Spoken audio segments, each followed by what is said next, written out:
the battles were concerned in World War II, there wasn't thousands of guys going at it at one time. Probably the only really big battles that really went on were in the Eastern Front, or the landings at Normandy and the Battle of the Bulge, which there was over 150,000 troops involved with the Battle of the Bulge. That's U.S. and German troops both. On the Eastern Front, yes, they did. They had thousands of men.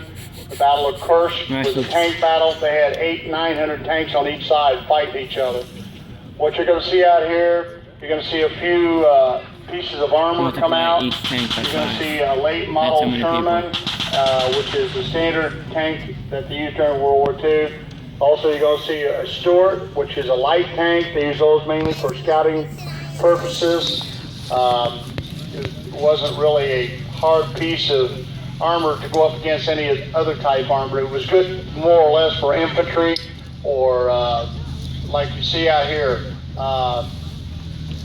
dug-in troops that were dug into bunkers and slit trenches and stuff like that. They would use 37 millimeters on that, the Stuart. Also, you're going to see a couple of half-tracks out here. One's going to be German, one's going to be American.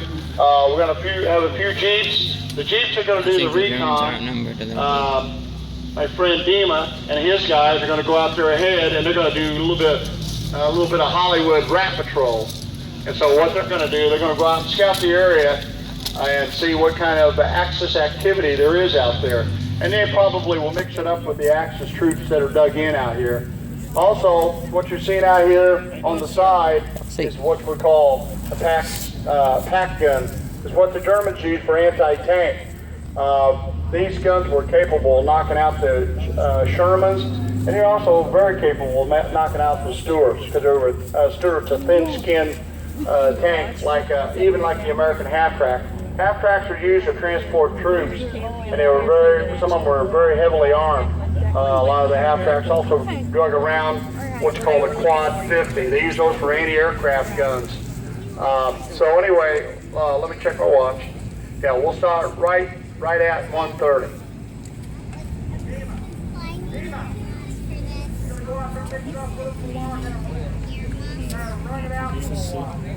When the tanks show up. So, like I said, we're going to start here in a little bit. I'll give my ground crew the signal to start here in just about a few minutes. I know it's hot out there. I'm going to try to get this battle going where it's not so hot for a lot of people. If I do have all my troops in place, I may start it a little bit early. That way, because I know the public, you folks are getting hot. It's a hot day. Hopefully, we have some air going. And it's also hard on my troops out here too. It's awful hot on them too. So let me take a look at my watch. And heavier stuff. Hey, Dima, you ready to go? Ready to go, Dima? There you go. You want to go? You go now. I'll go ahead and let you go now. It's getting hot out here. Okay. All right. Well, we're gonna start because I know you folks are getting hot. So, like I said, you're going to see what's called squad tactics, and give you a little background. Of course, everybody knows that World War II started December 7, 1941 for us. There you go. We also have some of our explosions there. What we also have out here in the front, we have some foxholes. We have some burned out vehicles that probably were knocked out by the PAC-75 earlier. You would see a lot of the battlefield would look something like this.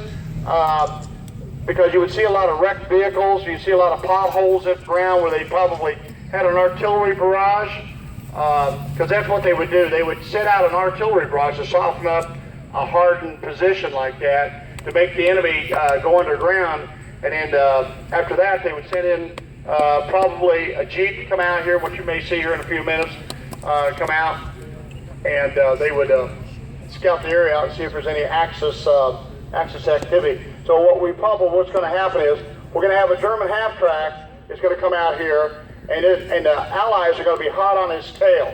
So that's what I'm going to do here right now. So that's what would happen. The Germans had half tracks just like the Allies did. They used those for troop transport, and they also used them for scouting purposes. A lot of half tracks, the comparison, American half track would carry a 50 caliber machine gun and maybe 2 or 3 30s. The German half track would probably have an MG42. Also, this vehicle coming out here you see on, it would also be used for scout purposes. It's called a Kübelwagen. That is the German equivalent to a Jeep. The one thing that the Germans did like, they did like the German Jeeps. I mean the American Jeeps, excuse me. And they did try to capture those and use them. As you can see, these guys are coming out pretty quick.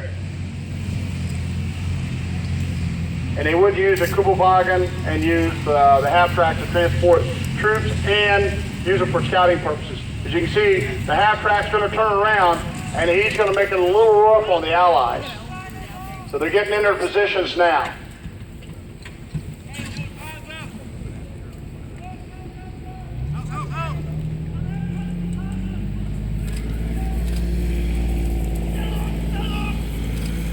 As you can see, the Germans are going to take, they're going to take the foxholes. They're going to come out here. What they're going to basically try to do is have what's called an outer ring of defense and an inner ring of defense. The outer ring is the foxholes, the outer, that which is the outer ring, and the inner ring would be the slit trenches, or the. And they also would have two, like you see where the sandbags at. They could have a couple of MG42 machine guns, which was referred to as Hitler's buzzsaw. And that's one of the most deadliest guns of World War II that the Germans would employ.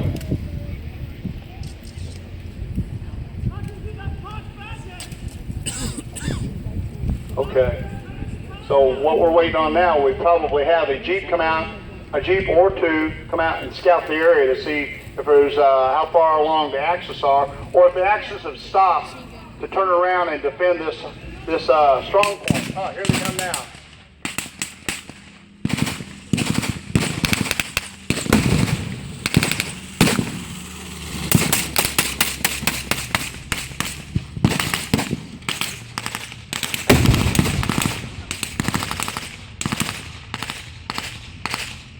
As you can see, like you've seen it.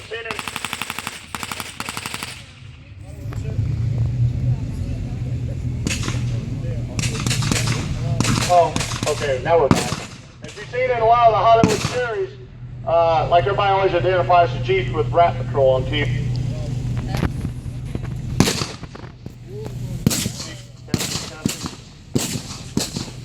Hello? Hello? There we go again. They would use them.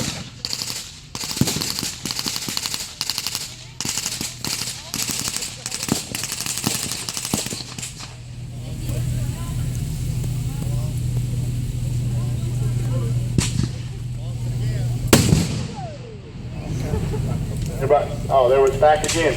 My sound system's cutting in now, folks. So,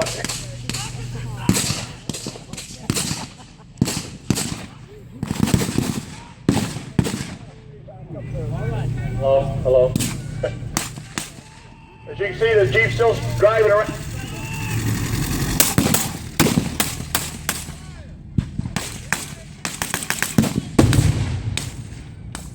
So he's trying to draw a fire for the Germans that can bring it.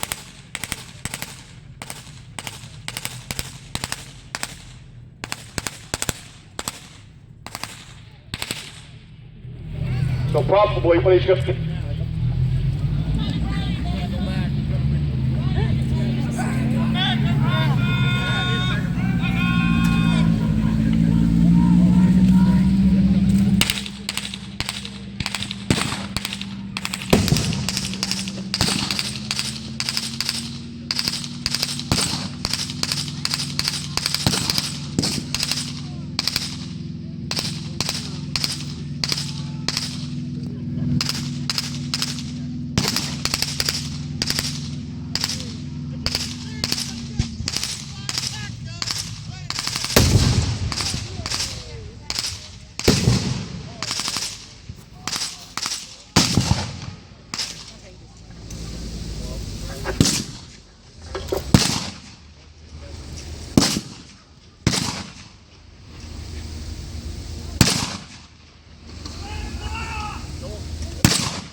choke on the German. He's knocked the German out for 75. So probably what they'll do next is they'll bring up the Stuart. Hit the board. The German's been knocked. Here it comes. It's got a 7mm anti-tank gun. It's a skin vehicle. 75 to probably.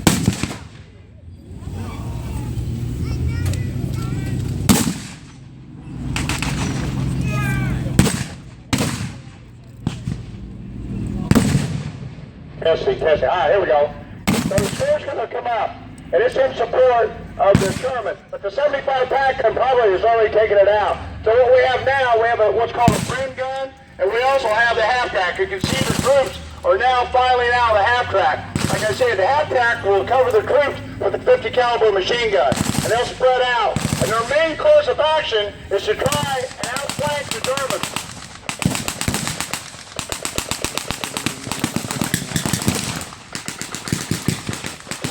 There's a lot of firepower going. Over right here on the side, we have a 37mm anti-tank gun, and it's going to support the troops.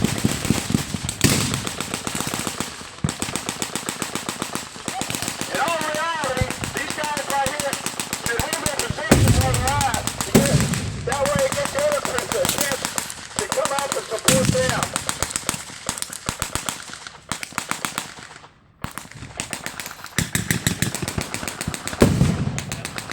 You can see the other Jeep down here, if you look at it carefully, it has a 50 caliber machine gun. The Boom gun has a 30 caliber on it, and the Stuart also has a couple of 30s on it. We're still firing at the active troops. What these guys here are really now, since the Stuart and the Sherman are knocked out, they're more or less supporting the infantry. The infantry wants to do what's called squad tactics. What they're going to do is they'll pair up into rifle teams, and then they'll I guess the store's still going. But anyway, they'll tag up in the teams or twos and go the rifle team. One guy's loaded, one guy's fired. And that's what they'll do. You see a large array of different types of weapons out there. You see the M1 Garand, you see the M1 carbine, and the tank driver right here. You see it's out of the top of the hatch, it's got a Thompson machine gun. And that's basically what a lot of the other troops did. You can see now the Germans have mainly retreated back into their main bunker. And the Allies are trying to outflank them. They're going from foxhole to foxhole. But they still got to contend with the 55 pack gun up there, which can really, they can lower their gun down and fire at it point blank. So the 37 down here would probably be going at it. The 75, they would have what you call an artillery duel. See, the 75 spotter has spotted the 37mm anti-tank gun, so he's going to try to fire at it and take it out. Whereas the 37 over here is going to try to take out the 75. So like I said before, this is what's called an artillery duel.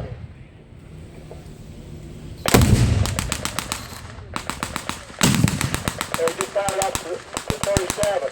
Usually these guys weren't really super proficient at firing. They did knock a position out with the first shot. They usually took one or two shots to not knock each other out. So the 37 is still loading up. Here comes the Jeep.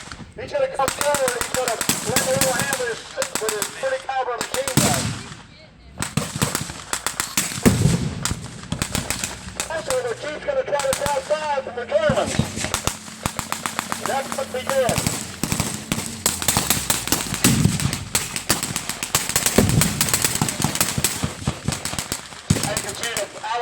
What you call leapfrog. Also, I see the one guy right there with the, he took a hit. The guys in the Jeep just took a hit from the guys in the Axis. What the Axis went out there, an M2 up there, between the mess, and it would rake the whole area right here. So the Allies would be very, very careful about trying to advance. They're stuck in the foxholes right now, they're kind of pinned down. They're also behind the vehicle over there. So what they're trying to do is outmaneuver the Germans in the foot trenches. If they can get down the side of the slit trench, they can get to the point where they can, what's called rolling them out.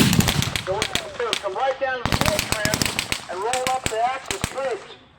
They have nothing to stop the Allies from coming up the trench.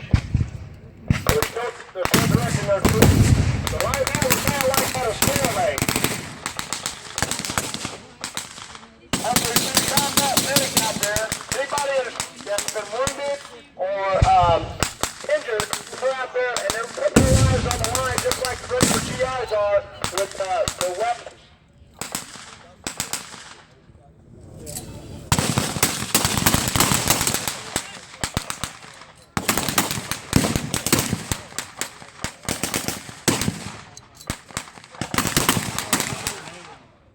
There you go. What the Germans just did, they threw out their grenade, what's called a potato masher. They're throwing grenades at them now. So, if those were real potato mashers, there would be a big explosion right there, and they probably might have ripped out those two GIs in the foxhole. The one guy shooting his 45 automatic pistol, usually what they use those pistols for, a lot of times, or for backup.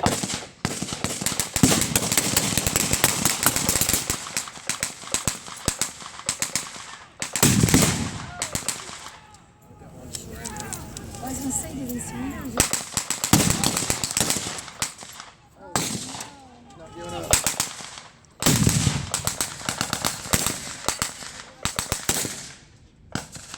Looks like the GIs have won today. They're trying to take over their hardened positions right there. They got quite a few casualties out there on the battlefield.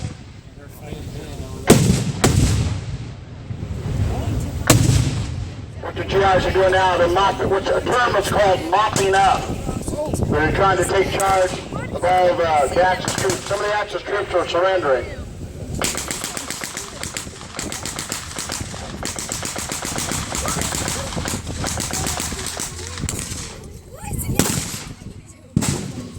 Everybody's starting to move forward and take prisoners.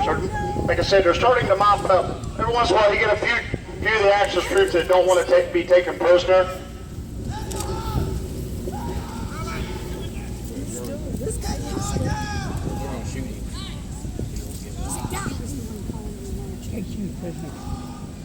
What we do here also out on the battlefield, if you'll look, this gentleman is kind of taking cover behind a half track. There were a lot of combat photographers embedded with the troops during World War II. These guys put their lives on the line just like the combat medics did. And these guys are the ones that filmed all the footage that you see today, the raw, rear footage of black and white combat footage. These guys, there were a lot of them that were embedded with the Marines in the Pacific. They were also embedded in with the troops in Italy, North Africa, and also in Normandy. Also, a lot of war correspondents were embedded with, like they are today, or were embedded with the troops. Everybody knows who Ernie Pyle was. Ernie Pyle was a war correspondent. Of course, Ernie was killed on the island of Iwo Jima by a Japanese sniper. So, kind of looks like the Allies are still mopping up. They're going down the trench works there, trying to figure out, see if there's any more Axis troops not willing to give up. So that's what they're doing. You can see they're still moving down the trench works. They're trying to get the rest of the Axis to surrender. The only difference between the Germans in the European theater and the Japanese is the Japanese are not readily ready to surrender, where the Germans were. And toward the end of the war, the Germans knew the war was about over. So the Americans, the British, the Russians, and even the Free French took massive prisoners of war. Whereas on the islands in the Pacific, the Japanese fought to the death. This was called Bushido, the warrior code. And so like on Iwo Jima and Okinawa, they fought to the death. They took very few Japanese prisoners in the war. Kind of looks like the Americans have won the day, taking their German prisoners. What they would do next, they would make them get down on their knees, put their hands over their head, and they would what's called frisking them down or patting them down to see if they have any grenades on them, to see if they have any extra weapons, which a lot of the Axis troops would do. They would conceal extra weapons on them, and if a GI wasn't up on his game or was watching what he was doing, a German or Japanese soldier could pull out an extra weapon and shoot that GI, kill him or wound him. So Like I said, kind of looks like the GIs have won the day. Let's give these guys a round of applause, folks.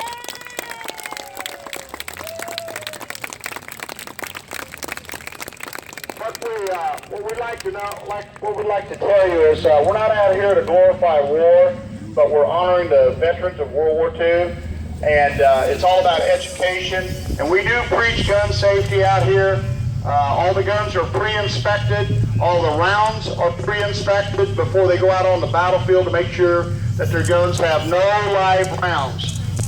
When they come to these events, most of the reenactors will check their pouches, their magazines and everything to make sure that there are no live rounds. The grenades that they throw are dummy grenades. While the guys are on their honor to, take prisoners. In the reenactments, we don't shoot prisoners. We take them. I know some of the guys want to run, but again, we don't shoot prisoners. And we're all out here to have a good time. So I'd like to thank each and every one of you for coming out and watching the battle recreation. We have a lot more things to see and do. Please check out all the venues. Check out go and talk to all the reenactors in the camp. They're more than willing to talk to you about their uniforms or weapons. And if you have any questions, then you can ask them. Also, what I want to tell you is, standing out here on the battlefield, this gentleman right here with the M1 carbine, that he's got the carbine up, he is a World War II veteran. And he's out there playing with us. Now, he's still a big kid at heart. But the thing is, this man went through the real deal. That's what you got to remember. A lot of these guys. We have a lot of veterans here. If you get a chance to shake the hand of a veteran and thank you for his service, please do. Because that's what we're here for, to honor the veterans. So, thank you very much, and have a good time. Enjoy the rest of the day. Thank you.